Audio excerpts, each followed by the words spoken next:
There's nobody here. It's fine. Shobi. Well then, kid, your best Shobi. Here we go. Here comes the boom. I got game like Kobe, act like you know me. If you rhyme better, well then kid, you best show me. Fly by reckon, never come in second. Fists in my pocket, use my words as my weapon. Ghetto blaster thumping, girlies are bumping. Gotta get the dough like my man Donald Trump and set this in motion, jaws in the ocean. If you need a rhyme, well then kid, I got the potion. My name's Harley Neville. Welcome along to the Guy and Harley podcast. And I'm Guy Pigden, and who was that? That is someone that you should know, actually, from your youth. Their name is Zebrahead, and they had that song called Get Back. Get back, get back, get back. Something. And this was popular around the 16, 17, 18, 19, 20-ish age. I brought it back with me from when I lived in the North Island. Yeah, it sounds vaguely familiar. Yeah, Zebrahead. Of course, I guess that we should dip straight into who's dead this week then. Well, right? A very sad episode of Who's Dead This Week.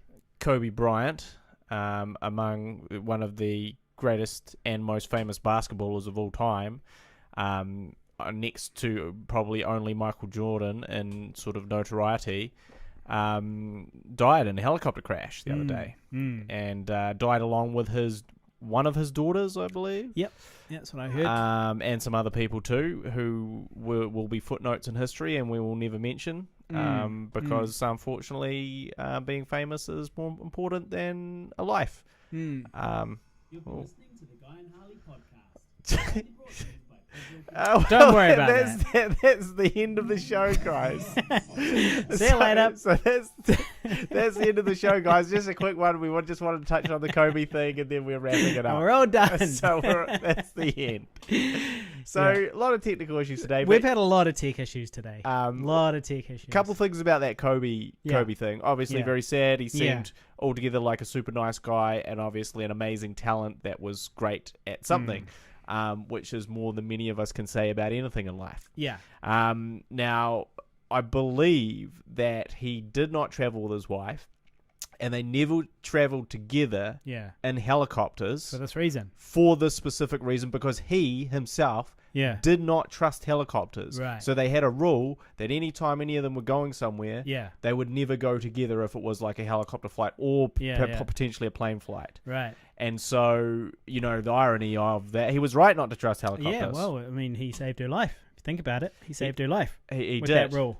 But it's just weird that happened. And there was some more talk too about whether that helicopter pilot was really qualified to be flying, and a whole bunch of other stuff. But also, the reason that he was taking the helicopter was to get to his daughter's basketball camp, which he runs. Yeah.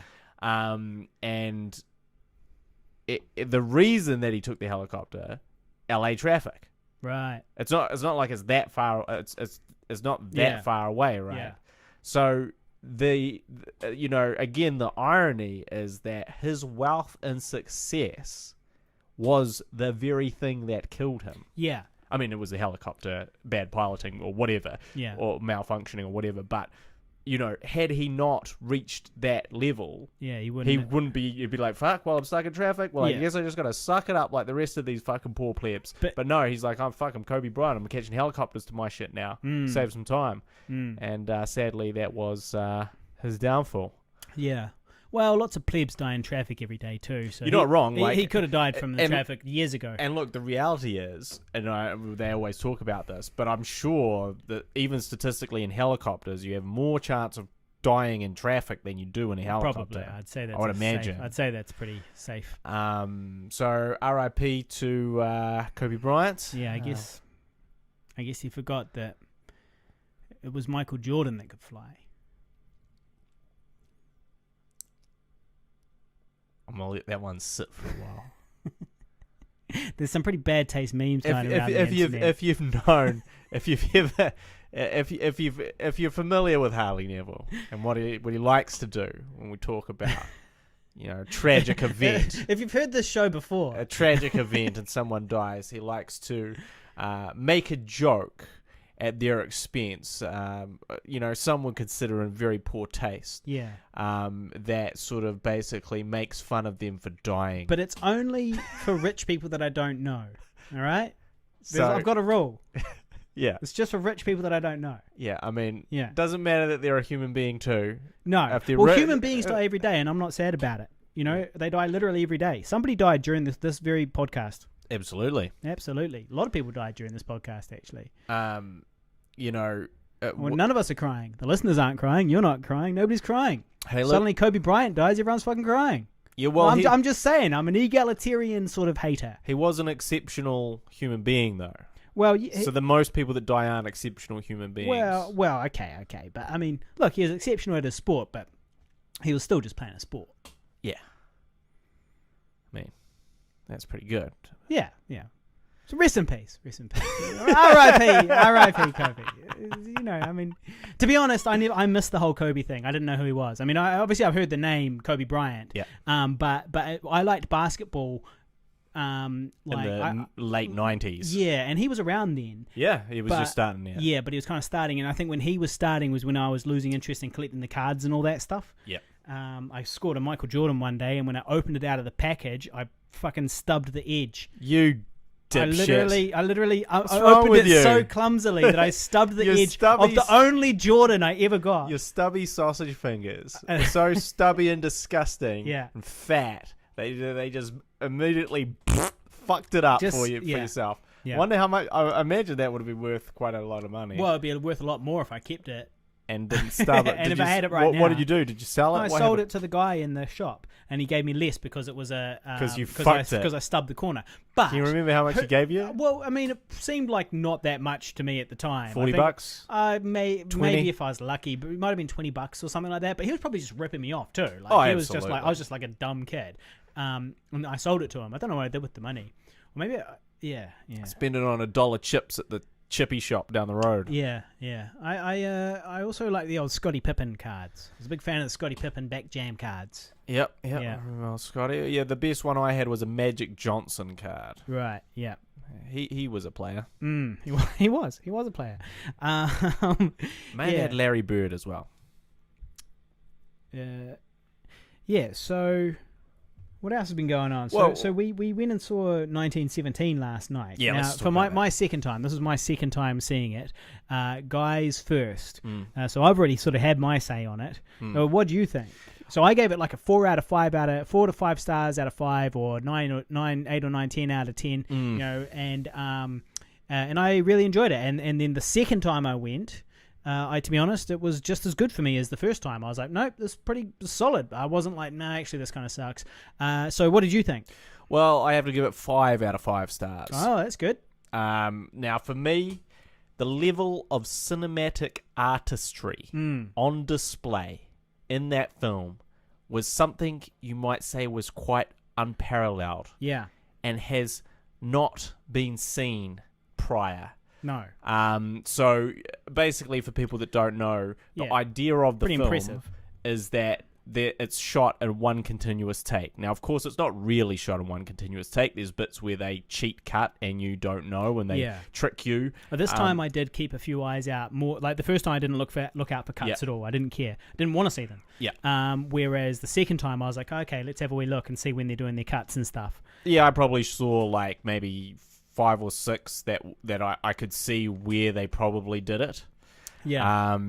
But it was fascinating, and it was even more fascinating because I watched like a little doc on it on YouTube and saw sort of how they were doing it, which is because I was like, because the camera, has to be everywhere and do everything and do all these types of moves, and I was like, fuck, how the fuck are they doing this? And I was like, they must be passing the camera between like a machine and like people, because there's no way that people can do some of these moves, and there's no way that a machine can do some of these moves, and that is basically what they did. So it'd be hooked up to this giant rig, and it would go along for a while with this big long shot, and then at the end of that, they would seamlessly unhook it, and 2 people would run along with it. But it was like just a fantastic piece of cinema. It was the perfect example of why movies are different to television, and how television, while content-wise can be better sometimes, even these like new big budget shows can never replace cinema, because you can never do that as a TV show. It's just not possible. It's just not practical.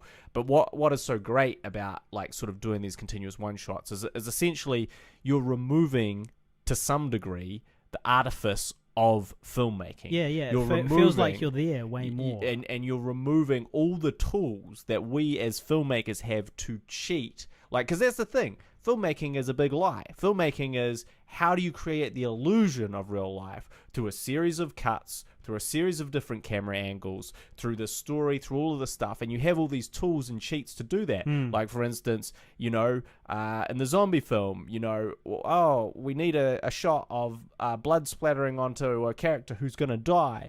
Oh, we don't have that character. Oh, we're not in that location. Okay, Harley, go out the backyard. We'll put down some dirt that looks like the same color, and we'll use your hand, and we'll splatter some blood on it. And we'll cut that in, and no one will know.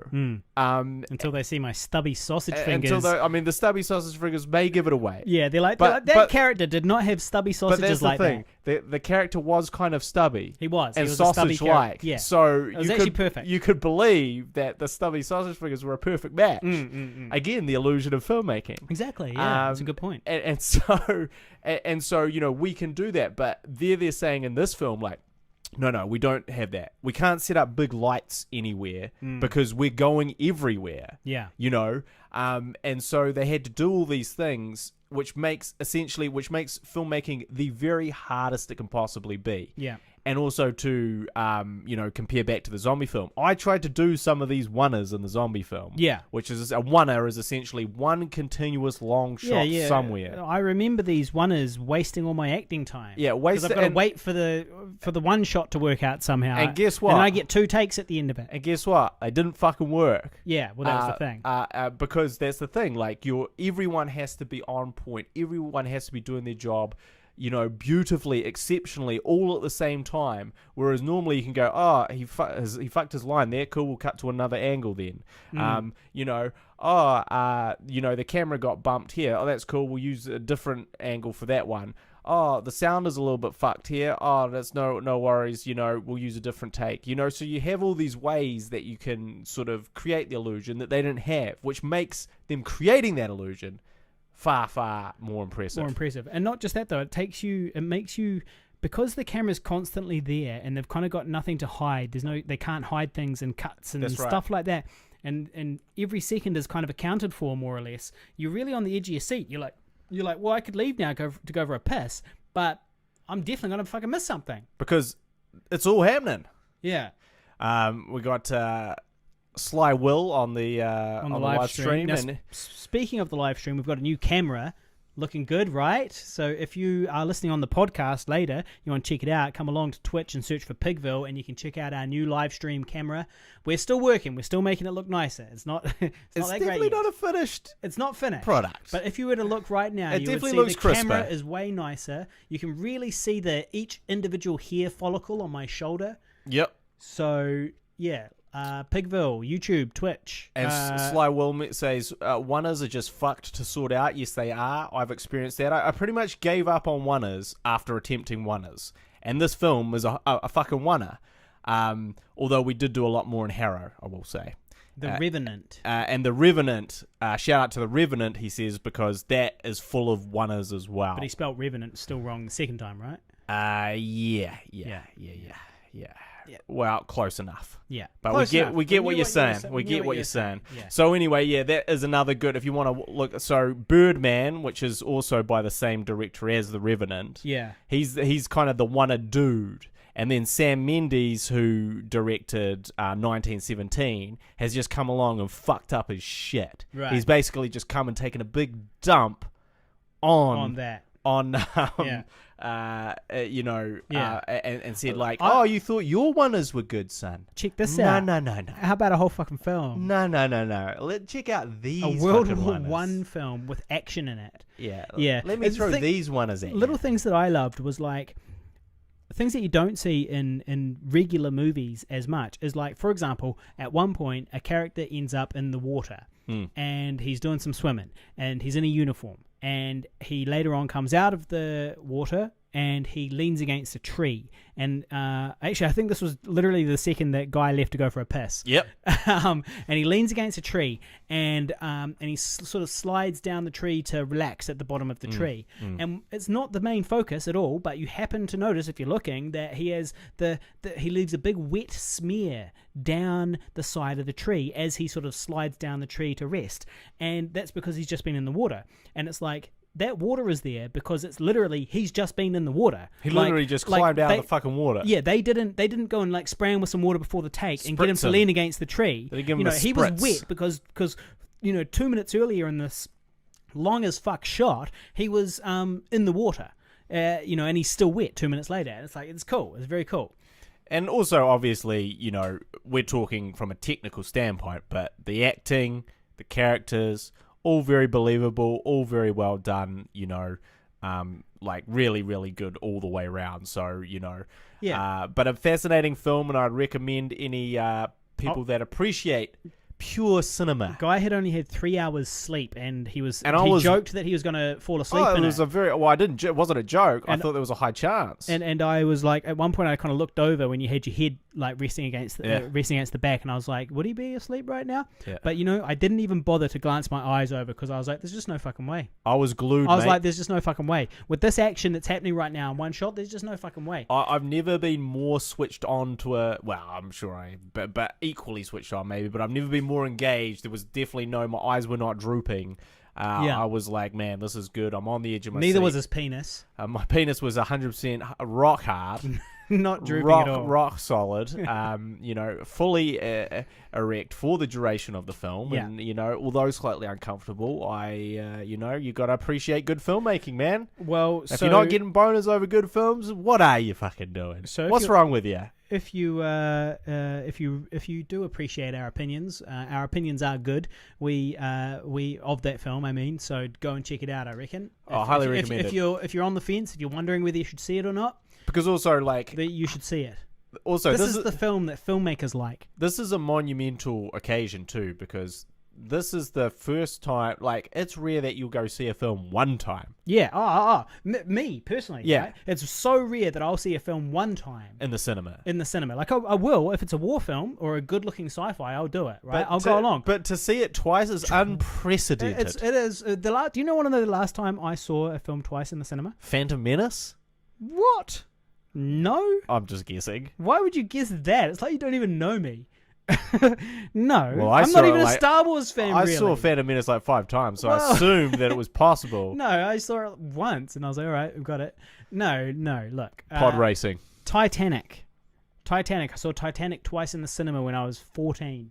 I forgot you loved that film so much. I saw Titanic twice in the cinema. I think that's the last time I saw a film twice in the cinema.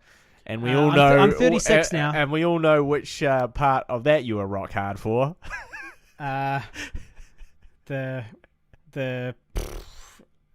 I don't know, like a bit where we see the sketched boob. Yeah, that's right. A sketched boob of Rose. Correct. We see Rose's sketched boob. Yes. On a piece of paper. Yeah, you were peeking right there at 14. Nah, I'm not big on the rangers.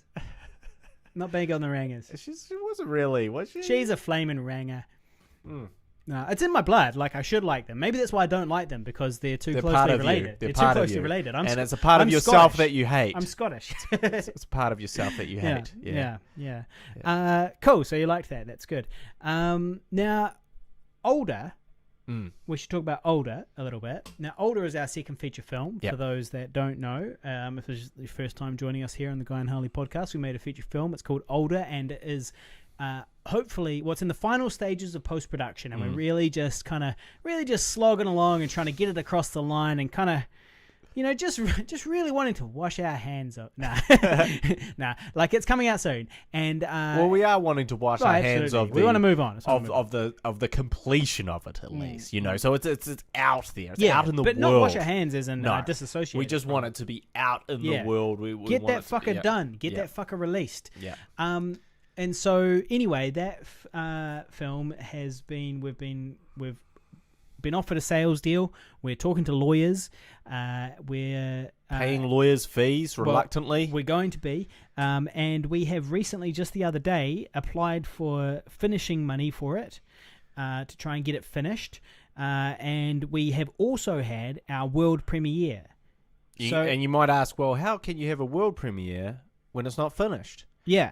And the answer is by giving them an unfinished version, basically. Is the answer. And so we sort of put together this temp version, which is not fully finished. It does not have the full credits or the full titles. In fact, the credits are very incorrect. They're very wrong. If you worked on the film and you went to Germany and watched this, really mad. You'd be fucking angry. You'd be like, you'd be going to a rage. I flew 31 hours for this. And this, I flew 31 hours for this. And you credited someone else with the.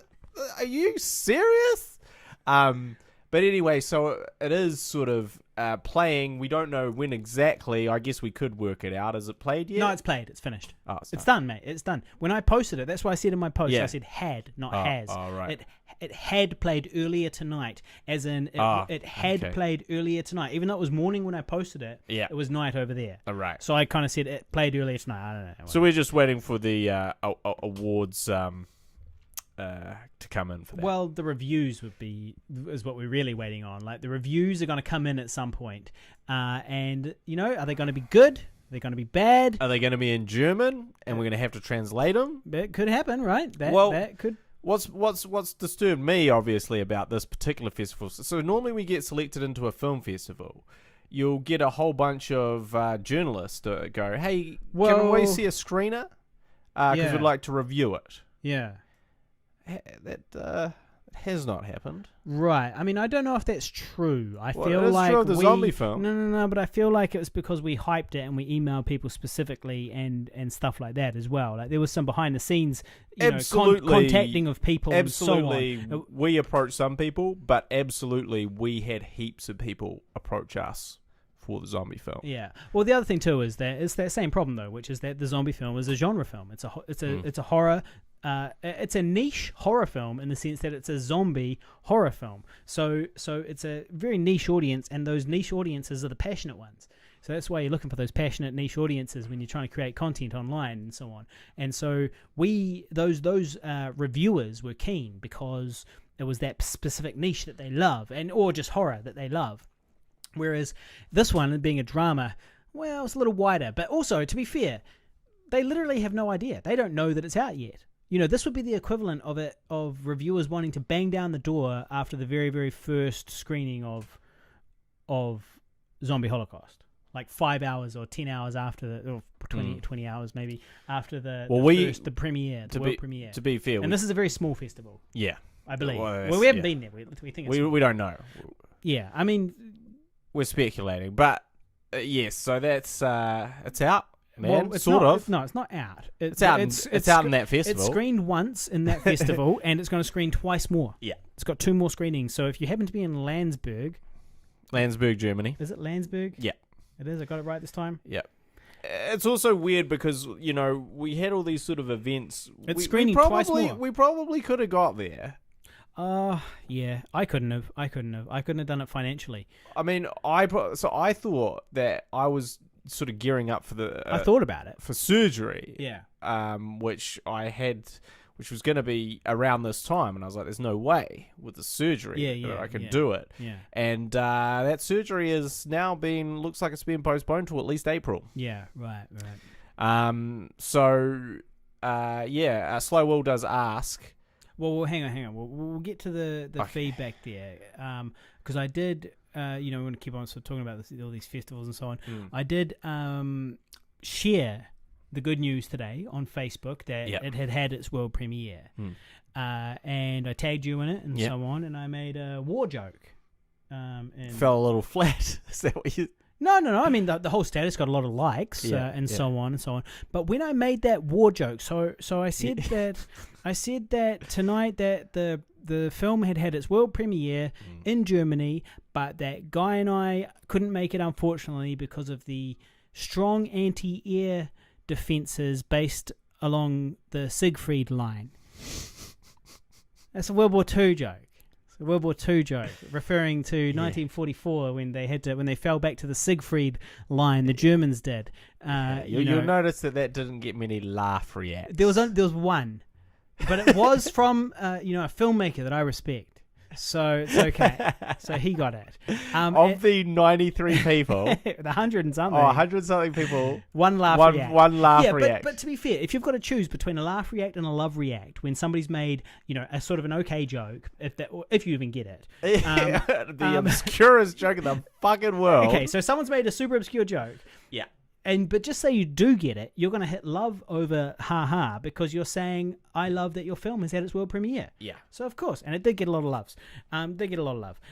So, anyway, the issue, though, is that I tagged the Snowdance Film Festival in that, and they seem to have untagged it. They removed the tag, and now I can't re-tag it. So evidently Germans don't like World War II jokes. They're not feeling that's a touchy subject for the Krauts.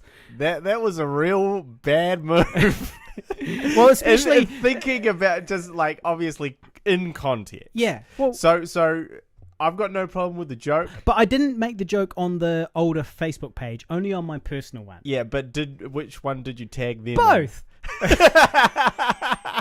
So basically the festival unfriended you because of your poor taste World War II joke. Yeah. They hate talking about that, man. Well, do you know what? They hate it. Do you know what, Guy? They hate it. Do you know what? 2 or 3 days ago was the 75-year anniversary since Auschwitz was liberated by the Soviets. Well, of course they bloody don't want it's a touchy subject at the moment. I did also get blocked from a World War II group for having a fight with somebody. Why? What did you have a fight over? Well, I mean, it was to do with Auschwitz and the Soviets. Well, they were saying they were trying to. Okay, so this is off the top of my head here. Yeah. But like basically in Germany there was a paper of some description that reported that it had been 75 years since the Americans liberated Auschwitz. Right. Right. And you had to say it was the Soviets. But it was the Soviets, right? You had to correct him. No, it was the other way. The guy that posted it was saying that it was a conspiracy, that this typo in the paper was a conspiracy from the Western democracies type thing to make the Russians look bad, type thing. And I was like, well, what a load of big fat fucking shit that is. Like, like as if we're trying to rewrite history and make it look like the Americans liberated Auschwitz. And it's like, mate, the Western armies didn't even fight in fucking Poland. Get a grip, homie. And he didn't like that. He didn't like any of it. And I used the crap. I used the C word at one point. Crap. And he was like, what's your language? And you dropped the C word. I dropped the C word on him. Crap. That four letter C word. Yep. Crap. I dropped it on him. And he didn't like that. And then so basically he was obviously some sort of admin. I picked the wrong battle on that day because he was some sort of admin. And he was like, and the troll says goodbye, or the troll gets blocked or something. He goes, and the troll gets blocked. And then I was like, well, that seems, and I got in before he blocked me, and I said, well, that seems a little draconian, mate. Should I go to the gulag too? And then I was blocked. Yeah. So yeah, it was a tough day because that was the first thing I did when I woke up. In case you're wondering, that was the first thing I did when I woke up. In case you're wondering what Harley's doing in his spare time, he's trolling World War II. Facebook groups. I'm a member of a lot of them. And is commenting on this stuff. But actually, yeah, that was a terrible thing to do. The joke about the Siegfried line? Oh, yeah, man. That is really... if you think about that, like, any goodwill... that gone. They have for the film and the playing at the festival. Well, look, I can't not mention it. We can't put a ban on mentioning history, though. Making history jokes. It's a geography joke if you think about it. If I was going to Japan, I would have made a reference to like a Japan, I feel like thing. I feel like you would have come down on me so hard for doing that. Nah, because the thing is that we're already in and we've already had our screening, and it kind of like it's going to be 6 or 7 more years until we're going back to the next two screenings are cancelled, in case you're wondering. Yeah, don't bother going there. And Harley. But I didn't even say anything. I didn't drop the N word. Nazi. Harley has been. Didn't drop an N-bomb on them. I didn't drop the N-bomb on them, Nazi. I just said that the anti-air defences positioned along the Siegfried lines prevented Guy and I from attending the festival. Yeah, I mean, it's a funny joke. I did date a German once upon a time. Yeah, but Germans are also famous for not and they having I'm sure they've got humor and they've got their own type of humor, but not maybe finding our humor very funny. But yeah, and look, I can attest, she had no sense of humor. Well, no, she probably just didn't get your Kiwi humor. She would have been like, these Kiwis are fucking dumb. No, I can attest to that. She had zero sense of humor, but also, and she did expect me to pay for everything. I'm not going to hold it against her. I haven't remembered this 15 years later. Is this the girl that you took to the formal in high school? She was a lovely girl. She was a lovely girl. Yeah, she was a lovely German. There was the second German. But we went to see a movie together, and there was some reference. Man, really, those Eastern European or those European. The Europeans, I love the Europeans. All over the Europeans. Yeah. So we went to see a movie, and there was some World War II Hitler reference. Yeah. And after the film, I was like, "Hey, great film, mate!" And I didn't even really think about the Hitler thing. Yeah. And she goes, "Yeah, except for that whole Hitler, that was really like inappropriate." And I was like, "What do you mean?" And she goes, "Do you have any idea what the movie would have been?" I can't remember now. You go, "No, it was." I just remember this conversation. It was The Downfall.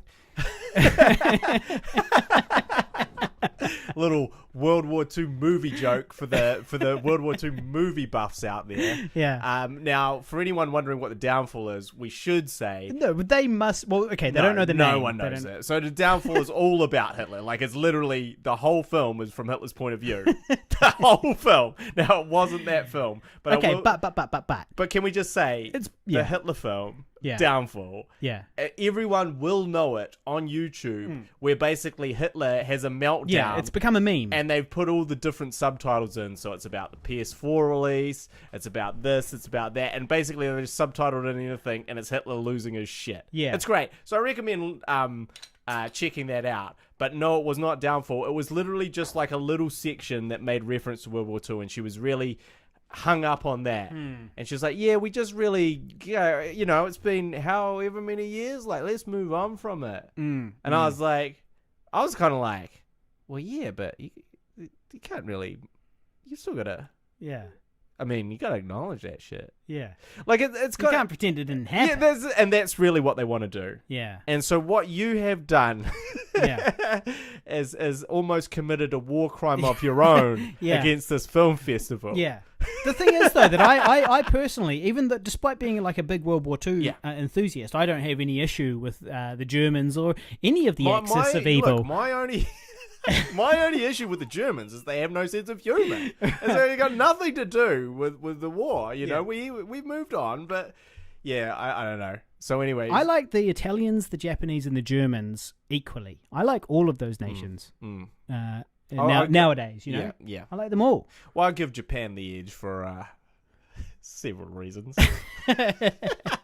Okay, I'll probably give it Italy the edge, maybe. Okay, if we're talking about the same reasons. I see. If we're talking about the same reasons, then I'd probably be more of an Italy kind of guy. You'd be pro-Italy. Yeah, I'd be more of an Italy kind of guy. Okay, yeah. So the film has been banned at the festival we were meant to be screening at. It's banned in Germany. And now you know why. Yeah. Yeah, Facebook. Untagged. Facebook. Untagged and unfriended. Untagged, weren't feeling that one. We're not feeling that one, I guess. Well, I'm sorry about that. I can't be, the perfect marketer all the time. You go, look. Sometimes you got to experiment. Look, I can't be the professional producer that maintains goodwill between everyone at all times. No, well, I can't. I can do it most of the time. I'm pretty good at doing it most of the time. No, you can't please everybody, right? Sometimes you've just got to make a good World War II reference. Sometimes you've got to make a good World War II reference. And get one ha-ha react. Which will make the festival hate you, but one person will get a ha-ha react. Will ha-ha react to it. Yeah. That's the moral of the story, yeah. Yeah. All right. So this is how you don't make movies. This is why we're still making our own movies as opposed to someone making them, helping them make. Yeah. Yeah. Now so that's exciting. It's out. It's done. It is gone out somewhere. That is actually worth a bit of a celebration. And somebody did ask me today. They go. I was at work, right? At one of my jobs, and they go, "Yeah, what'd you do today?" And I was like, "No, nothing." And I was like, went to the gym for like a little while. It was, I guess I count that as a win. And they were like, "Oh, yep." And then I was like, "Oh, I did also apply for funding from the government, and I did also." The world premiere of the film I had was 3 hours ago. That was 6 years in the making. It was 6 years in the making, and it had its world premiere today at a film festival in Germany. But no, nothing. I didn't really do anything today. Nothing much. And they were like, well, I mean, are you gonna like? They were like, that's fucking huge. And they were like, are you gonna celebrate? And I was like, no, no intention to celebrate at all, really. But I mean, here we are on the show, and it's out now. So well, it's not out, but it has been seen by an audience in a cinema. Yeah. For the first time ever. Apart from you watching it by yourself the other day. 5 million times. Yeah. The other day by yourself in a cinema. Yes. Yeah. All right. So cheers to that. Cheers to that. So this is our celebration. We're celebrating on the podcast with these beers that we would still be drinking even if we weren't celebrating. Here we go. Yeah, well, no. And in fact, I thought about putting it on my post and was like, yeah, look, once upon a time, that would have been a real significant life event. Yeah. But we've already done it. Yeah, we did do all that. And now we're jaded. And we are jaded. And like we're like I said, Luke Skywalker with the hand cut off, come back, Return of the Jedi, like really chill. Yeah. That's what we're like now after our first filmmaking experience. So everything has lost its luster not because it's not a big achievement and not because it's not cool, because all of that is true. It is cool. It is a big achievement. But it's the knowledge of what is to come. Yeah. And I think that is the thing. It's like, yeah, it's cool, man. You made a film. Now the fucking real work begins. Oh, you've been working on it for 6 years. Well, guess what, motherfucker? Now the real work begins. Because, and I think someone equated to this on a podcast that we listened to recently, but it's like, like essentially, this is your baby, right? You've had your baby. But you got to raise your fucking baby. Otherwise, it just dies. Yeah. It just dies straight off he comes out, he dies. He's dead. Yeah. He's died. You can't just leave it there. You can't leave it there because it's dead. So you have to nurture your baby, maybe for 10 to 20 years. Maybe that baby is going to need attention for that long. Well, luckily our baby's already 7. So we're hoping we've only got another 13 years. Yeah. Or 10 years maybe to take care of it. Until he well, moves out of home. Yeah, but that taking care of it will be profitable. It's like having a kid that works for you at the chip shop or whatever. Yeah. So he's part of the family business. Yeah, so for the next 13 years, hopefully this 7-year-old will be earning for us. Yeah. And I do highly encourage to put your kids to work young for you. Yes. They say, come, and they will build it. Yeah. Think about it. So yeah, I think it's really the knowledge of because we've been through this before. That's the thing. We've done it all, and we've seen the face of fear. We've seen the horrors that come from this point. We're at this point. Yeah. And we know what is to come. And it is very daunting. And it is very scary. And it's very intimidating. And so it's cool, in the same way it'll be cool when we, organize a premiere and we go to it and we're high-fiving and it's... jerking off. Oh, look, there's guy... walking around the foyer jerking off. Hey, look, it's guy up on screen having sex a lot. Hey! Yeah, what are you going to do about inviting your mum? Because to the world premiere of Zombie Holocaust, my mum came along and I literally sat next to her. But of course, at some point there is some sex scenes, well not sex scenes, sorry, but like nudity scenes and scenes of me getting a raging erection. And I had to sit next to my mum while I'm naked on screen with high five her. With a raging erection. Yeah. And it was quite a quiet... She loved every minute. Oh, no, she did. And it was quite a quiet moment. There was a wee quiet moment. And I wanted to make a joke because it was a wee quiet moment into the cinema. I wanted to go, don't look, Mum. Yeah. Or something like that. Yeah. But I didn't. I decided not to ruin the experience for people. Yeah. And just let them have it. Yeah, well, look, I'm going to say, look, I apologize in advance for the sex scenes. Yeah, well, no, but the sex scenes, that's the moneymakers right there.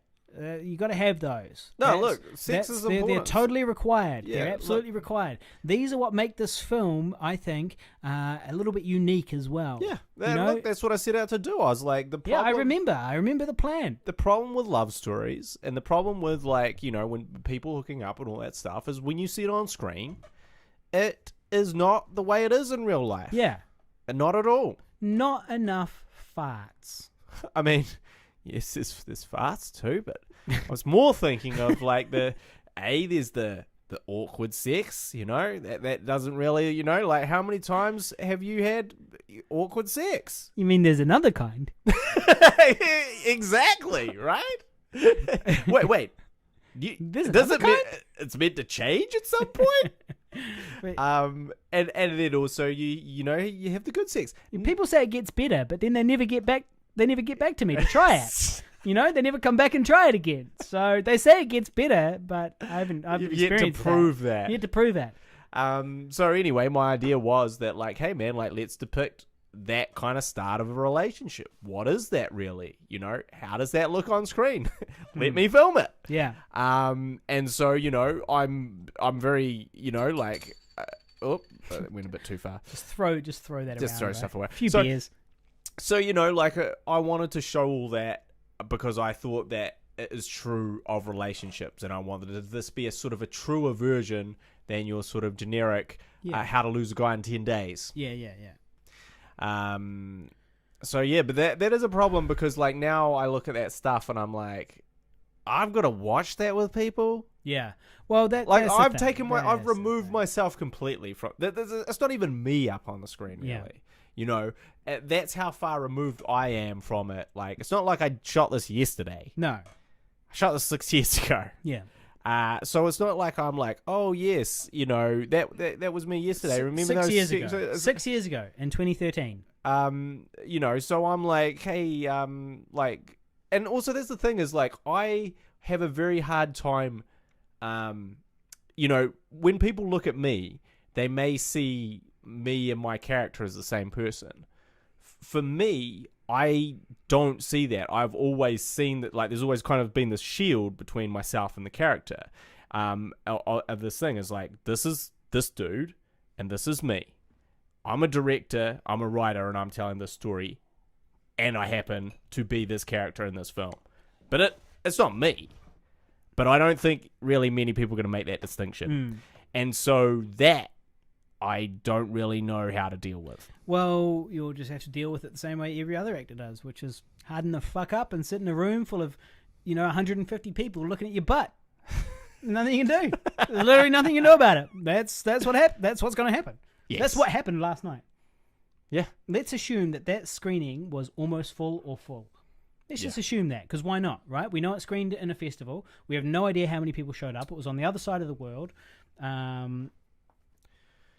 don't have any spies in Germany, and so we don't. Here you go again, Harley. Here you go again. You just got to dig that hole. And MI5 is not active in Germany at the moment, and so our intelligence system is not that great. And so let's assume that it's full. Yeah. Let's assume that it's full. That means, within the last 24 hours, 150 people or something looked at your ass and saw you coming on screen. Several times. So let's talk about Sly Will now. We can take some feedback from the live stream. Yep. Sly Will's on the live stream, and speaking of coming, he says, mate, hooked that hard on VHS. He's referring to the sketched boob in Titanic. Yeah. Mm-hmm. And I'm assuming by hooked that hard, he is talking about his penis. I assume it's safe to assume he's referring to masturbation. Yeah. Yeah. William the masturbator. Yeah, Sly Will. Yeah. And he says, but he does ask, well, what's next now that Old is out? Like, I know you got the vegan in the works, but what else is there? Yeah. More horror? ? Yeah. Answer? Yes. Yeah. Answer? Certainly quite likely. I'll let you sit here and talk about the family for a wee second. Okay, so, what is next? Look, we never know what's next, because this is the thing, is that we are opportunist filmmakers, which means that sometimes we sort of get diverted off our own path of what we plan on making because someone comes to us with something. Now, once upon a time, that never used to happen. Once upon a time, no one wanted us to have anything to do with the things they were making. But as we've sort of grown in experience, we now do get the opportunity to sort of work and develop things with other people, and which is awesome. That's very cool, and we're very grateful for that. So, sometimes someone drops something in our lap, and they're like, hey, what about this short film? Or what about this web series? Or what about something else? And we're kind of like, oh, yeah, sure. Well, I mean, if you've got the sort of means to help us make that, then let's make that our next project. So that's entirely possible. But we have been developing a horror film with the idea that it will be our next feature film, and that horror film is called The Family. And we have just finished a script. We just finished a script before Christmas, and we're now kind of hoping to shop that round a little bit. So that could be the next thing. Could not be. Yeah. Well, we do also have our short film Asylum has been submitted to a whole bunch of film festivals, and we haven't heard back from most of them. It's been accepted into one so far. We're at one Best Short Film, #winning, and #champs. And so we're waiting to hear if it's going to get into any other festivals. But if it might do. And anyway, that's a horror. So that's possible. But I would certainly like to make The Family. There's a juicy role in there for you. Yeah. There's a lot of challenges, like the reason that what attracted me to the idea of making The Family this horror film is like... Yeah, it was the incest. I mean, no spoilers, please. But Well, that's not really a spoiler because I'm pretty sure we describe it as I've been described. No, I didn't drop the R bomb. Oh, okay. I didn't use the R word. Are you sure? No, I just said I've described it to people as being about an incest cult. No, a woman that's kidnapped by an incestuous cult and needs to fight her way to freedom. Yeah, which is an appropriate. That's appropriate. And look, yeah, no, it wasn't. I mean, I don't need to mention the incest. Yeah. I could just say cult, but... Yeah, well, no, it wasn't the incest that attracted me to this project, Harley. Oh. Oh. Well, that's good, I guess. I've actually got some incest. I want to delve into incest soon. Okay, well, we'll just put a pause on that for 1 second. Yeah. We'll get to incest after this. But what attracted me to the idea is, like, I love horror films. I really do. They're, like, my favorite genre. I love sci-fi as well. We sort of have that in common. You don't love horror films. I love. No, but I love sci-fi. But you love sci-fi. Good sci-fi. So I hate bad sci-fi. I guess what I should say is I love genre films. And I've always loved that. And like the zombie film was... I didn't love the making of the zombie film, but I loved the opportunity to make the zombie film because it combined all of these things that I really liked, which was comedy and horror and zombies. But I was also like... I love actual fucking horror films. Like, horror films that scare you. Actually fucking them. Like, actually scare you, and you leave the cinema going, man, this shit fucked me up. Yeah. I gotta take a little moment. And I always want to make a horror film like that, because we've done the comedy one, and actually I'm happy to go back to comedy. Like, don't get me wrong, I'm always up for comedy. Love it. Love it. Well, I love it too. But as long as we're as funny as we think we are. Yeah. That's the issue. As you know, you can never tell if you're as funny as you think you are. I'm definitely not as funny as I think I am. Yeah. But I still think I'm pretty funny. Yeah. But definitely not as funny as I think I am. Yeah. So, you know. But at least I can acknowledge it, which makes me funnier. Well, it makes you slightly self-aware. Yeah. Moderately. Self-deprecating. Self-aware humor. That's what it is. But yeah, so for me, I want to make a horror film that actually really scares you. Yeah. And I feel like this film could be that film. You know, a true horror film, not a horror film with a few jokes in there. Straight horror. And so, you know, because for me, like, one of my goals as a filmmaker is kind of want to do something in every genre if I can. Like every kind of story if I can find a way into one of those things. So this is that. This could be that script. I feel pretty good about the script. We worked a long time and very hard on it, so I think it's a lot better than some of our other first drafts of things. And I worked on it with Emmy the Vegan, which also was good because I got a whole other perspective on things, which again makes the writing much better. Two heads are better than one. Yep. So, you know, I feel like that could be... It's got a lot of potential. And that was kind of... And again, when we say, like, oh, sometimes things just drop into our lap, it was really at the behest of our friend Joss, who wanted to reprise her role for No Caller ID. And she was like, well, when are you going to do that? And I was like, well, fucking never, because...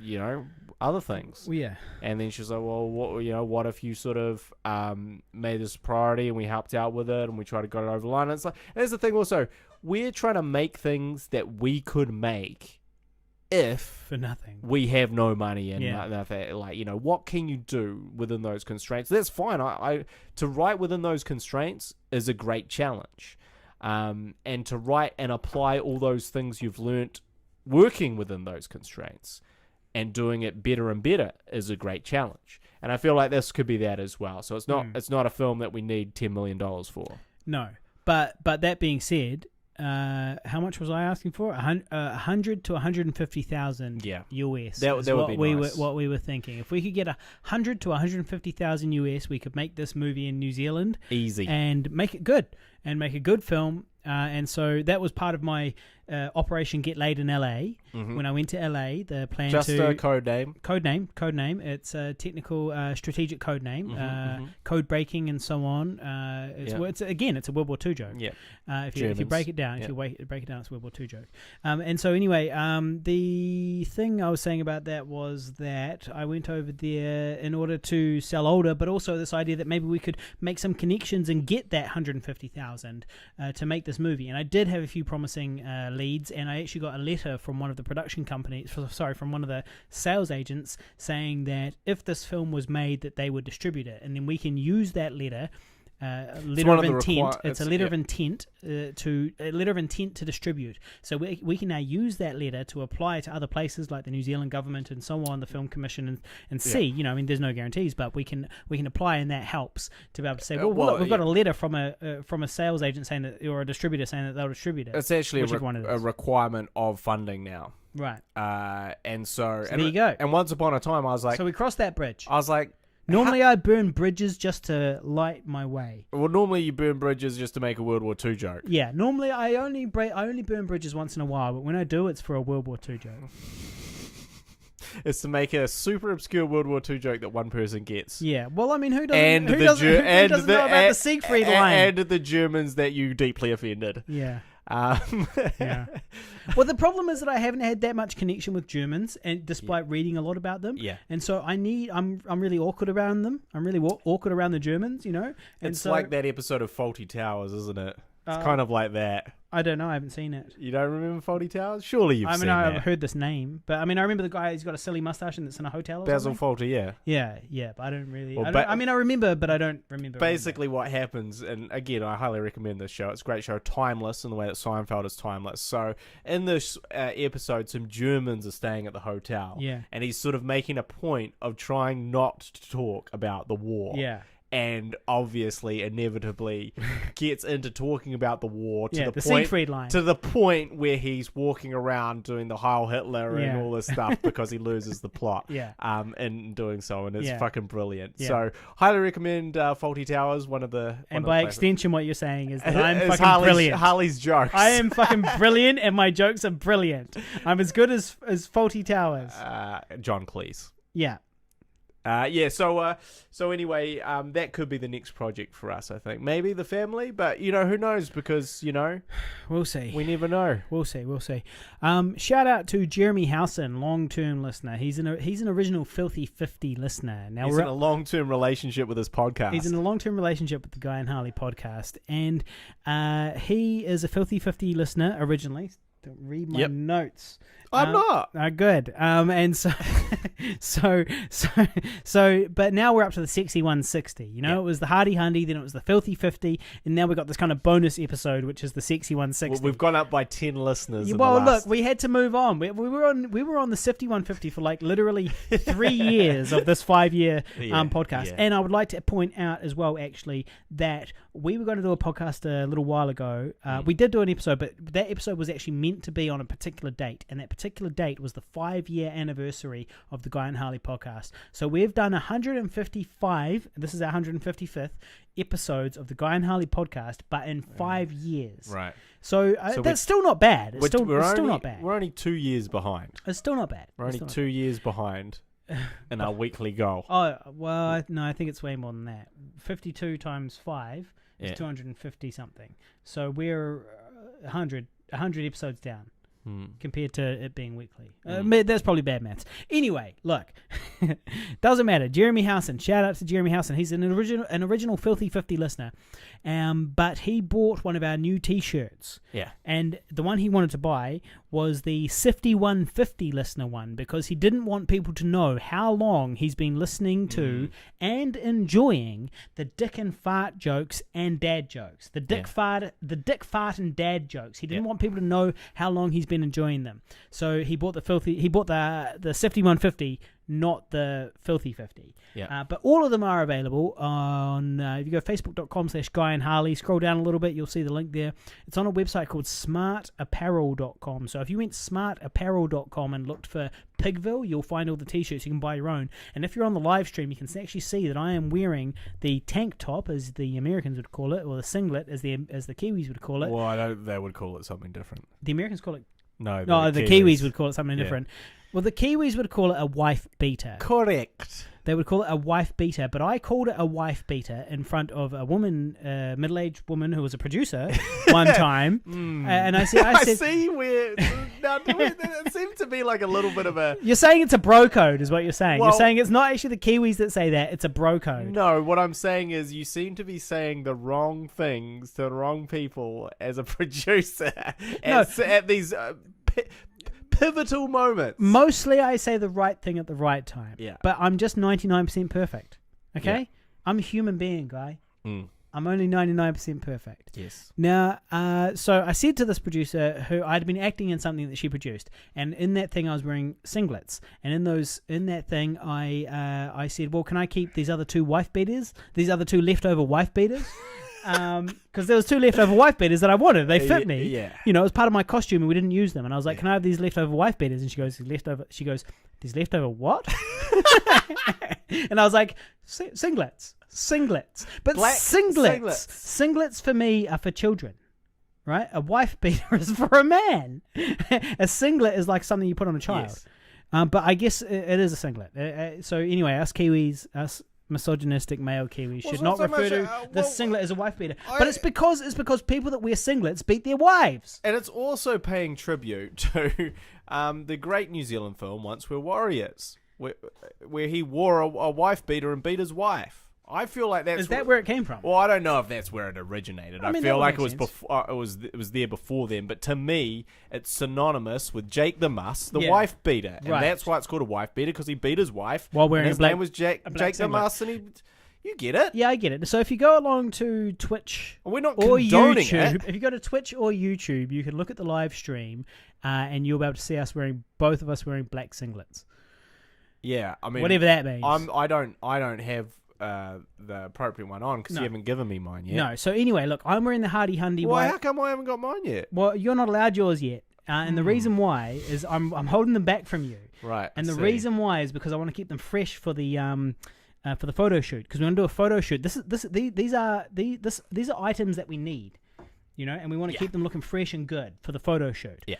Now, but that only applies to you because you stink more than me, whereas I get to wear mine. And so, no, what it is, though, is I had to take mine out to test them, see how they were. But I kept the rest of them wrapped up in the plastic. And I'm going to wash mine. I've only worn them. They're only going to ever be washed once, and then we'll do the photo shoot. Okay. Yeah, so it's just a test. So anyway, go along to the live stream. You can see that I'm wearing the Hardy Hundy t-shirt, which is one of the t-shirts you can buy. Jeremy Howson bought his one. They are on facebook.com/Guy and Harley. And that is how it works, by the way, is that Jeremy is a Filthy 50 listener, but he bought the Sifty 150 t-shirt. But that's okay, because you can buy whichever one you identify with. Okay, so maybe you haven't listened to the earlier episodes of the show, but you want to buy the Filthy 50 one because you like the design. That's fine, all right? You're trans filthy. Okay, you identify as a Filthy 50, and we love that, and we encourage you to be yourself. Okay, and alternatively, you might be like Jeremy, who is a Filthy 50 listener but is now trans 50. Okay, so get your shirts from facebook.com/Guy and Harley. All right.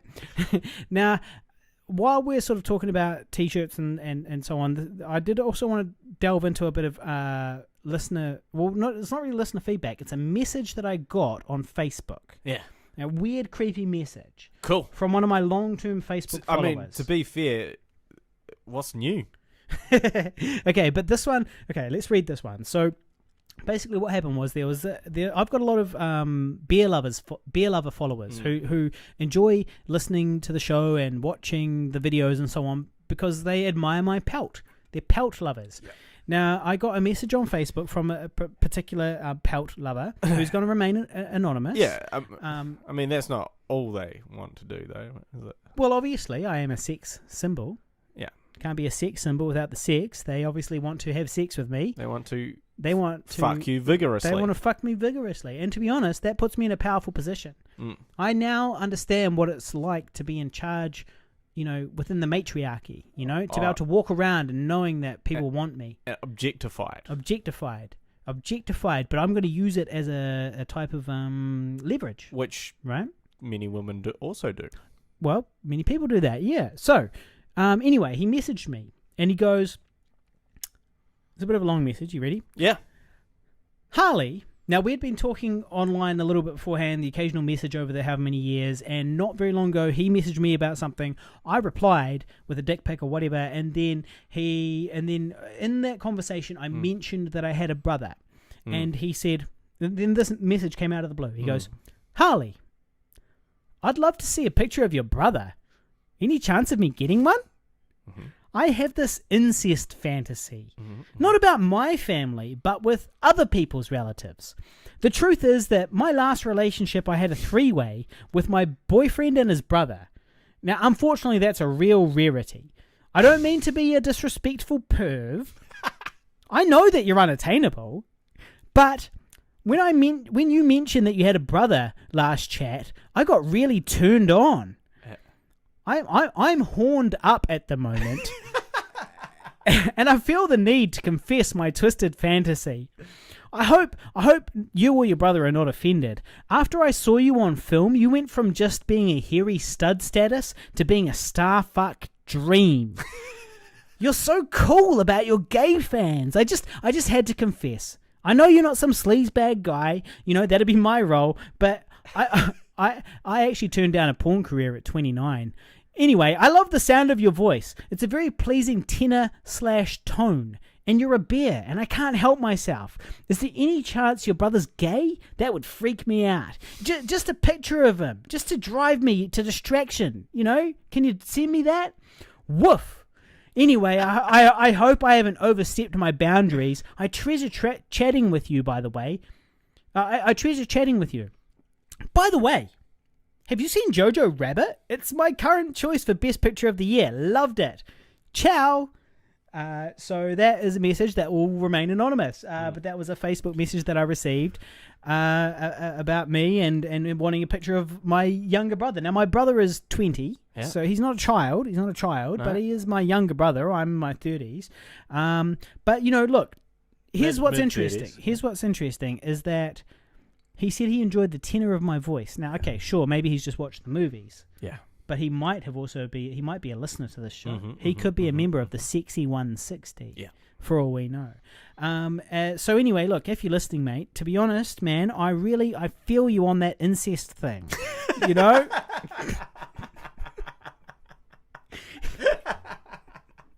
We've all been there. Look, no, seriously, but incest with other people's families? Sweet. Okay, like hot sisters are hot, man. Okay, for me, it's more the idea of being with two sisters at the same time rather than the actual acts of incest themselves. But I'm sure I'd be into that as well on the day, and, I mean... So thank you for your feedback. Now, if there's any listeners out there that are sisters who would like to have a threesome with me, or even just sleep with me individually, one at a time, please find me on Facebook. You slide into my DMs. My name's Harley Neville. Yeah. Now, so I did notice that on the live stream there was a user called I Love Harley. That was the Twitch streamer called I Love Harley, and I was like, I wonder if this is the same guy. Either way, doesn't matter. Shout out to I Love Harley because that's an excellent name. Now, the interesting thing about the creepy message is that he says the like sound of my voice, so he must listen, right? Now, regarding the brother situation, I'm looking for some feedback here, because I'm pretty tempted to send him a picture, because I have this picture of me of me and my brother, right?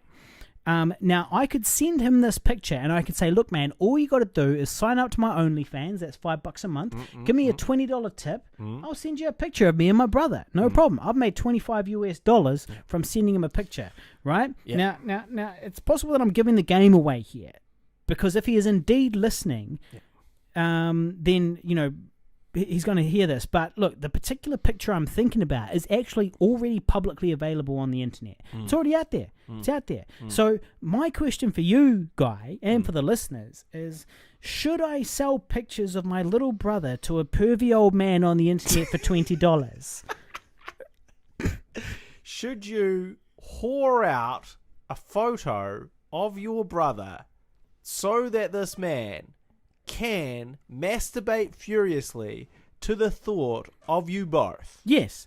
I'm in the photo. I'm in the photo with him, and we're actually, there's nothing anyway sexual about it, but we are both in the photo, and we're actually both kind of lying down, and there's a little bit of flesh on. It was summer, so there's a little bit of flesh on show, and we are on a bed. So this guy's gonna love it. He's gonna fucking love it. He's gonna be happy to pay $25 for that. So yeah. What do you think, Guy? I mean, I can't really find fault with it. So, I mean, look, the thing is, I thought you would say, no, you shouldn't, right? But, the game changer, if you ask my opinion, is that the picture's already on the internet. So we're talking about something that's literally on my Instagram. I'm going to take that, I'm going to tell this guy to do this, and then I'm going to give him this picture. And he's going to be whacking. He's going to be whacking. But I'm getting $25, right? But live and let live. And also, he came to you with respect. He did. With a lot of respect. He didn't just go to my Instagram and jerk off about me and my baby brother. Yeah. He came to me first and he asked. Yeah. And that's worth noting. It's like The Godfather. When that guy comes to him and he goes, look, I need this thing taken care of. Yeah. And in this case, an incest brother fantasy. Yeah. And the Godfather is like, I will do this favor for you, but I may come back with another favor at some other time, like a $25 tip. The $25 the favor through equal. Yeah, that's what happened. Yes. So yeah, it reminds me of the scene of The Godfather. Is all I'm saying. Yeah. Well. Yeah, I mean, I'm not gay, but $20 is $20, right? Also, look, at the end of the day, it's all harmless. This man is masturbating. He's pleasuring himself. In his own time, in peace and quiet of his own home, you would imagine. I hope. But he's not outside your door. No. He's not outside your window. He's not outside my brother's door. He's doing this respectfully. He came to you with respect. Yeah. As you would come to the Godfather and ask this favor. Yeah. And so I kind of feel like, it's okay. Well, you've convinced me. I really thought... I feel like the Guy Picton of old would have been like, no, you should not do that. Well, no, I draw the line of you jerking off on the internet for some guy. Well, if they offer me $80 for a no-face jerk-off video, what am I supposed to do? I do draw the line at that. But in this case, I feel like this is all harmless. This is all fantasy. Yeah. He is taking these photos and projecting his own fantasy on them, which you will, I was going to say you'll never know. Well, you do know. You know. We're well aware of it. And all of my friends and family that listen to the Guy and Harley podcast. Which is all of them. Yeah, which is all the Shout listeners. out to my mum. Yeah, shout out Zena. But yes, everyone will know. So that okay. But yeah. At the end of the day, it's a harmless act of perversion. It's the best kind of perversion because you're not hurting anyone. No. You're not doing anything untoward. If you want to break this down as a skeptical thinker, right, as an objective person, there was nothing untoward. You could say that by sending this random perv from the internet a picture of myself and my little brother on a bed, you could say that I am increasing the net happiness in the world. It's not hurting anybody, but it's making somebody happy. If I didn't do that, the world would be a slightly less happy place. That's right. If I do that, I get my $25, I'm happy, he's happy, everyone's happy except for my brother, and he doesn't know. I just won't tell him. Yeah. He doesn't listen to the podcast. No. He is one of our Patreon supporters, though. Shout out to my brother for being a long-term Patreon supporter. Good guy. Lovely guy. Connor. Well, I wasn't going to tell him his name, but yeah. There you go. Well, now if he's listening, he can go straight to Facebook and start looking up Connors and seeing how many Connors I'm Facebook friends with, and then he can jerk off about my brother and not give me $25. Shoot. You just blew the whole wad. The wad of cash. Yeah. You blew the wad of cash. Yeah. And also, look, there's a film. It's called Pay It Forward, guys. It's called Pay It Forward. Look, he seems... I encourage you all to watch that film and think about how are you paying it forward. Because Harley is paying it forward by helping to fulfill this man's incest fantasy about him and his brother. How are you paying it forward today? Yeah. How do you make the world a better place? Yeah. Think about it. Mm-hmm. That might be the name of the episode, I guess. Pay it forward. Pay it forward. I like Pay it forward. Yeah. So, yes. What else? Do you need to go? Well, I mean, I actually do have to get back to editing at some point. So we should go pretty soon. I will say, though, I've just worked my way through The Irishman. Now, I think we did mention we did that talk on the about it. podcast. You said you were watching on your phone as Scorsese had wanted. As Scorsese intended. Had envisioned. So I don't notice his shitty visual effects in every single shot. Yeah. And I watched it. I finished it. Pretty good. Watchable. It was absolutely watchable. It was absolutely one of his. I mean, it ain't no 1917. It's his second. It's what I would call a second tier Scorsese gangster film. Right. You know, like it's not his top tier. Now Scorsese, second tier. He did Raging Bull. He did. And as you know, I know a lot about Scorsese. Yeah. And what else has he done? The Irishman. Oh, okay. Maybe any other? He might have done like Casino. Okay, I'll give you it. You're a Scorsese expert. Okay, good. He did do Casino. Yeah. Now I will just mention my wrestling friend. Just told me recently. He goes, "Oh yeah, I just watched Casino." And I go, "Oh yeah, how'd you like it?" He goes, "Well, I didn't watch Casino. I watched a bunch of clips from Casino on the internet." That's how young people absorb their fucking films. He's like, "I didn't watch it. I just watched some clips. It seemed pretty good." I was like, "Yeah, maybe you should fucking watch the whole film." But I ain't going back and watching that old shit. And so Scorsese, right? I did actually watch today a film. I saw bits of a film. Clips from the internet on YouTube. That was the guy from Raging Bull, De Niro, versus the guy from Rocky, Sylvester Stallone, and they were boxing. And it was so stupid because De Niro looked like such a fat old man, and he was fighting Stallone, who also looked fucking old, but looked like a fucking old jacked guy, and they were boxing each other. Have you seen this movie? Do you know what I'm talking about? Yeah, so I know what you're talking about. It's called what is it called? Grudge Match. Yeah, it is called Grudge Match, and I have seen it. That was actually a guess, but it was pretty good. I watched it on the plane, and like you think it's essentially in wrestling what you call fantasy booking, where you put the two, like the best thing, Robert De Niro, the greatest actor, one of the greatest actors of all time, and played this greatest boxer of all time as Jake LaMotta or something. Well, I can't remember the exact name of who he played versus Rocky. Yeah, this is brilliant. Yeah. And so, it's like, okay, this will be excellent. It would have been excellent 30 years ago. Yeah. You're just laughing at that comment. I'm just laughing about somebody cracking me up on the live stream. So anyway, yes, I have watched it. It's not very good. Yes, Robert De Niro looks old. Yes, Sylvester Stallone looks better, but also... He looks like he could kick my fucking ass. Look, he does, but the reality is he also does look human growth hormoned up to the gills. Yeah. And people start.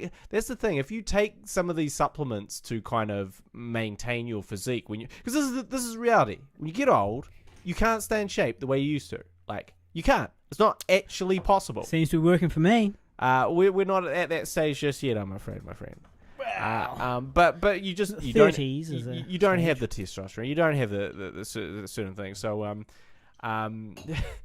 oh man, this person is distracting me on the live stream. Okay. But anyway, we'll wrap it up and we'll talk about them. but But anyway, that's the reality is that you start looking weird, and Sylvester Stallone looks fucking weird now. Yeah. He doesn't look like Sylvester Stallone like from several Rockies ago. Yeah. He looks like fucked up, had too much work done, had too many steroids. Yeah, but he looks like a movie star as opposed to De Niro, who looks like a fat old man playing a boxer, and we're supposed to believe that De Niro could put up a plausible resistance against Rocky. And it's like, okay, all right. This seems a bit of a stretch. But anyway, what I saw actually didn't look that bad, but I heard it's pretty bad. It's pretty bad. So on the internet, people are watching us right now, and they said, one of them was Godzilla NZ, who says, "G'day guys, I've got this playing live while I drive home. What a time to be alive." Beautiful. It is beautiful, and when you consider the technology required to stream my voice into your ears very second while you're driving at 100 kilometers an hour. When you consider the danger involved. No, he's just listening. He or she is just listening. Well, I mean, visually they may flick their eyes over to it occasionally. Well, it says playing. Oh, yeah, I guess they are playing it has the to video. be, right? Yeah, well, it's not the podcast version. Yeah, well, they might flip it over. What up? Anyway, so then Lauren JW28 popped up on the live stream. I don't know who that is. We do know a Lauren, but it's probably not her. I don't think so, no. And this Lauren says, Mystery. "Holy hell, it's fucking Wolverine." Yeah. Well, actually, it says effing Wolverine. But anyway, holy hell, it's fucking Wolverine. Yeah. And then in regards to Guy talking about his wrestling, Lauren says, "How many times do we need to tell you? It's 2020. It's okay to call your, air quotes, wrestling friend your boyfriend." Which is funny and did make me crack up. It takes referring back to me, it takes a certain level of bravery to watch Wolverine and say, "Oh no, he's talking about you. You're the one with the thing. I thought they were talking about hairy shoulders. They're talking about you looking like Wolverine." No, so get into your shoulders. Okay. It takes a certain amount of bravery to watch Wolverine and say, "You know what? I want to look like that," which is Guy's current look for the last 3 years. I'm committed, man. I mean, my close personal friend Alex Savage is committed to his character. Yeah. Yeah, and then the guy with the hat would be an amazing hugger. That's me. Imagine I wear a hat to hide my baldness, my disgusting perv baldness. The guy with the hat would be an amazing hugger. Imagine the warmth as you snuggle into all that shoulder hair. Well, I'll throw a curveball to that, Lauren. Imagine the warmth. Do you know who this Lauren is? No. You must have some suspicion. No idea. I thought this was a Lauren that was from wrestling, but maybe it's a random Twitch wanderer. A Twitch wanderer, I think. So, but imagine... I'm a random, so she is a random person. But imagine Lauren burying your head against his shoulder, and not that hair cozying up to you, but a disgusting pube-like artifice tickling at your nose and mouth, and a little bit just kind of gets into your mouth. And you go, like, you want to cuddle me. You want to cuddle me, but every time you breathe in, you get a little tickle in your nose from the shoulder hair tickling in. Can I tell you the truth? Sometimes when I'm going to sleep, my own shoulder hairs tickle my nose and keep me awake. Yeah. So just imagine how bad that is for somebody else. Yeah. Fortunately, Lauren has a pube fetish. So it's okay. So it's okay. Yeah. So one last thing, we're going to wrap this up. We're going to wrap this up because Guy needs to go home and edit until 7 in the morning. Edit Emmy the Vegan without my edit notes because I haven't made them. It's only been like 2 weeks. Well, do you know what happened? You were busy doing other work? I was fucking busy all the time, and then every now and then when I get a wee moment, Guy says, "Let's do pickups." So we did shoot some pickups. We should actually just very briefly mention we those. did. We shot some pickups for Emmy the Vegan. And you came in unmotivated. I didn't just come in. I was invited from the start, unmotivated. You came in with great trepidation and reluctance. Yeah. And you couldn't have been... No, but you were talking about the Facebook messages, not the me arriving on the day. No, when you arrived on the day. Yeah. You were as flat as a fucking pancake. Yeah. You were. Well, I hadn't acted anything for a year and a half, and to be fair. But to your credit, and I knew this would happen. Yeah, you knew. You just knew. Fucking knew. Fucking Harley. I knew it. I knew that as soon as we got going, fall back into the groove, you start being funny. And that's exactly what fucking happened. And you'd also make an effort, and you did. Yeah. But I was like, fuck's sakes, this guy. wasting his fucking talent. Because I should also just mention about 1917. Yeah. I should also mention about 1917. We saw your fucking best mate in there, Benadryl Cumberbun. I believe it's Benadryl Bumblematch. Benedict Cumberbatch was in that fucking film, and the first thing I thought was fucking Harley. Could have been him. Was he the general at the end? Yeah. Yeah, okay. I was like, fucking Harley could have been acting opposite this guy. I could have been acting opposite Benedict. Instead, it's like, nah, too hard basket, sorry. I'll leave my talents at home. Yeah. Yeah. Well, I'll leave them at home. I'll leave them. So I said no. If you want to know what the fuck we're talking about, go back to previous episodes of the Guy and Harley podcast and you'll hear about how I said no to an audition with Benedict Cumberbatch for a role acting across from Benedict Cumberbatch, and I also said no to an auditioning for a Marvel thing. I was like, Marvel doesn't deserve me. Do you know another thing I said? This is kind of related, but not quite. Is that I also told my agent not to put me forward for KFC, McDonald's, or any of those types of things. I'm like, fuck opportunities. I'm not interested in opportunities or making money. Artistic integrity. So don't come at me with a $10,000 KFC ad. Don't come at me with your Marvel bullshit. Okay? Come at me with a good role that is suitable for me, Harley Neville. And so I said no. Which was the other one with Benedict Cumberbatch? Well, no, the Marvel one was probably a good one for me. The Marvel one was a really good one. They were both good ones for you. Yeah. Anyway. God damn it. Well, look, mate, it's not my fault that I don't act in things anymore. We need to stay more active with short form content, and then I'll feel like ready to party, and we'll be able to do things, or I need to be doing like poetry, if I'm doing poetry, I'm like performing regularly on stage and stuff like that. But what's happening instead is I'm jerking off in that fucking bed right there.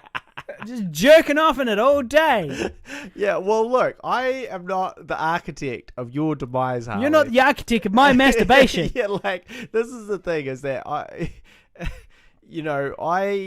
can only enable you so far. And sometimes, the reality is I don't have time to shoot everything. I'm not saying that we can't shoot things, but what I'm saying is, when we're doing bigger things, it is difficult. My time is at a premium. And so you have to get back on the poetry scene, start taking these auditions. Now he's encouraging me to do poetry. Well, you got to do something, because I'm encouraging you. Long-term listeners are like, man, this cunt's gone full 180. Well, what I'm saying, no, look, poetry is still ridiculous. But if that will motivate you to fucking do the auditions for the big Marvel films you get offered, then fucking go for it, mate. Yeah. Like it would. You know what happened? Squandering your damn talents. Well, that's what I'm saying. Look, I should stop squandering my damn talents. Yes. I should. Yes. You're right. I am. This is a filmmaking podcast. It's a podcast about our lives. And I should stop squandering my talent. Yeah. But you know what I also fucking thought? On that subject, when you started getting back into it after complaining for fucking a week about having to do it. Yeah. I'm talking about the vegan pickups. Yeah, recently. I was like, this is where he's meant to be, man. Well, I am. This is what he does. That's where I'm meant to be. He is funny. He is fucking talented. And he can do this. And he can do this much better than I can. This is something that I can't do. I don't have my control. I don't have control over myself in the same way as an actor that he does. So what the fuck is he doing? Was basically my thought. And I was like, this is fucking ridiculous. Just get out there and do it. Look, I thrive on positive feedback, okay? If someone's if someone's like fuck, you're the man, bro, you can do it. I'm like, yeah, I am, aren't I? But any type of criticism, that's it. I'm like a balloon. You pop a balloon, it's gone. Yeah. That's that. But no one really just like that. No one came along and popped your balloon. You popped my balloon so many times on this fucking podcast. You popped your own balloon. You popped the shit out of my fucking balloon. You popped your own balloon, eh? You popped the shit out of my balloon and we had big fights about it. But look, speaking of those pickups, do you know why I had a big giant beard before? Well, as big as I could get, a big beard before those pickups. No. Now, it's not just because I'm in a deep and dark depression. Well, no, I guess that's what I thought. That's what I thought it was. A deep and dark depression. Yeah. I don't care about shaving the anymore. long, dark tea time of the soul. Yeah. No, in reality, that was part of it, but it was also because The Lord of the Rings is starting soon. So, and filming in New Zealand. Yep. And so I said, having a large beard... It's actually starting next week. Yeah, exactly. It's really soon. And having a large beard... This is the new Lord of the Rings TV series. It's going to be filmed in New Zealand. It's a multi-billion... It's a 1 point or 2 point something billion dollar thing. It's a really big production. And it's filming in New Zealand. And I'm a local actor with an abundance of experience, and I just don't have a big beard. So I was like, I'm going to start growing a big beard out just for this, right? Because it's going to become an asset. Because at some point, they're going to be in short notice. They're going to go, fuck, we need a guy to walk in, a guy with a beard who looks the part, So I was like, I'm going to grow this beard out, get some new headshots, then I can trim it down a little and kind of keep it in the middle, and then I can grow it out if I, get an audition or a role or whatever like that, because I'm going to be that guy on Lord of the Rings who walks in and goes, my liege? Yes, my liege. And then walks out, breaks frame. That'll be my job, right? And I'll get some money and I'll get a Lord of the Rings credit. Yeah. And so that was why I was growing out this beard, which is another reason why I was angry about the pickups, which came out of fucking nowhere. Because I was like, well, I am doing things. There's a reason why, I look this way. I do have plans, and it takes a long time to grow a beard. And then on top of that, well, obviously I hadn't acted in anything and so on. So yes. Yeah, well, I hope you've learnt your lesson. What's my lesson? I haven't learnt any lessons. The lesson I've learned is follow your instincts, because I'm fucking nailing it. The lesson is stop fucking around, start getting back into auditions, stop turning down big auditions. Yeah. Wait a minute. Hang on. I'm just going to write this down. Yeah. Stop turning down big audition. Fucking get on with it. Yeah. There we go. Yeah, well, look, you're not wrong. The fact of the matter is that I already think of myself as a washed up never was at age 36. But when I'm 50 or 56, I'll be looking back on this and I'll be like, man, you still had 20 years of potential there. There's so much that could have happened. Yeah. But instead, you just got high and jerked off in that bed. Yeah. Yeah. That bed over there that I am approximately half a meter away from. Yeah. Yeah, no, that's not going to help anyone. No. Least of all yourself. Well, yeah. All right. Well, look, it's been a good time. It's been a good episode. Thanks so much to Lauren. I hope that Lauren on the live stream, I hope you hit follow. Yep, Lauren. We do this podcast all the time. Come along and join us. Hit follow. You can find, if you want to listen to the edited version of it, you can find it on Spotify, iTunes, YouTube. Well, no, sorry, YouTube and Twitch aren't edited, but iPhone, Spotify. It's possible that we actually just got maybe a noise happened on the internet, and I think it means that we got a new follower. There we go. That worked. Live. This is a live fucking show. So shout out Lauren, and thank you. And we do this regularly, and it's been going for a long time. I can't remember what the fuck else I was going to say there, but yeah. Anyway, like Facebook, iTunes, all that stuff. You can find us, Guy and Harley, and the name of the show is the Guy and Harley Podcast. And we've got these new t-shirts available, which I'm wearing right now, and the links on the Facebook page, facebook.com/Guy and Harley. We're on Patreon, patreon.com/Pigville. And I'd like to shout out the Patreon supporters, because we just bought this brand new webcam. And I'm not even going to bill Guy for his half of it, because this is actually paid for by Patreon. This is paid for on PayPal by Patreon, by the Patreon supporters. So if you're one of those people out there giving us $1 a month, thank you so much, and it is worth it, and it does help us a lot. So thank you very, very, very much. Thank you to all our Patreon supporters. This is the reason we're coming to you at 1280 by 720, baby. At 12:13 a.m. All right, so thank you very much for listening. We are going to catch you next one day. Next time. In a few. Yes, Lauren, we would feel betrayed if you unfollowed because you dislike conflict. Well, if you dislike conflict, you are going to see a couple of fights on this show, no doubt. If you want to go back and specifically find conflict, look for one called The Great Debate 2, Swan Song 2, and Ooh, there's one more where we fight about stuff. But to be honest, I don't recommend you go and check those ones out. So yeah, generally we're not too conflicting. But that's us. Yes. So thank you for watching. This part of the show is called the post-coital cuddle. So before the podcast itself starts recording, we have the pre-cum show, and then after we record the show, then afterwards we have the post-coital cuddle. Post-coital cuddle. I'd like to post-coital cuddle you, Lauren. Only because you've got a female name and I'm incredibly desperate. We don't know a lot of things about Lauren. For instance, her age. Or her gender. Yeah, we don't know anything, but Godzilla NZ is right. Those are just unregulated shouting matches. Don't go back and check those ones out, particularly if you don't like those. Oh, she's 32. She's actually 32. What did I say? We said we didn't know how old she is. Oh, okay. She's 32. Well, 32 is an excellent age for me because I'm 36. Yeah. So, and I'm single. Guy's not single. I have a girlfriend. Yeah. He's much in love. I'm very much in love. Yeah, very much in love. If she's still listening and she hasn't fallen asleep, I'm very much in love. And I couldn't be happier. I'm a lucky guy. Yeah. Lucky guy. So, good, Lauren. You're the perfect age for me. So let's work it out. Slide into my DMs. What I want is just an unsolicited vagina pic, close up, extreme close up, ECU, unsolicited vagina pic. If you slide into my DMs with that, you can be my girlfriend. Lauren says, "I'm a guy, sorry, bud." No, I thought so because only a woman would never use a female name online. Just doesn't make sense. It doesn't make sense. Yeah.